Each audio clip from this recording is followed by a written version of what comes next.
staff at Bishop Vaughan inspire the learners to want to attend school each and every day through nurturing a deep sense of belonging in the community. When I first came in, I thought Bishop Vaughan was very welcoming, and it includes everyone, as in it doesn't leave anyone out. One of the ways in which the team has gone above and beyond has been supporting our Ukrainian refugee pupils. A number of them have been moving outside of temporary accommodation into permanent accommodation, and staff have helped with that every step of the way. What's noticeable is us galvanising together as a team in the face of adversity. And we know for certain that our best resource is the staff that we have. They teach me how to be a good person, be more sensible and be ready for life and what comes your way.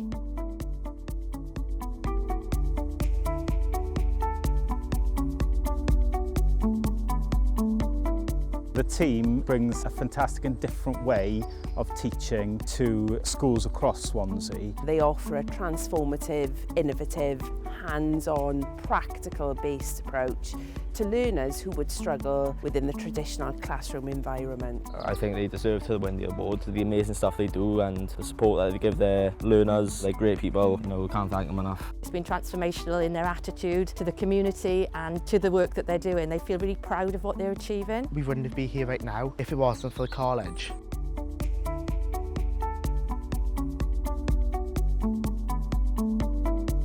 Many learners, when they first come to college, they've been disillusioned with their education experience, and the team work with them to look at what inspires them. At the moment, our completion rate for this year is 94%, which is really, really high. If it wasn't for the Inspire to Achieve team, I don't think I would have been here, because a few months ago I felt at the low of my low. They helped me to get my way through things. The Inspire team are there to support them through everything, not just their educational studies. I can see a future for myself, and that really wouldn't have been a possibility without them. And I know, hand on heart, there's a lot of people here who feel exactly the same way as well.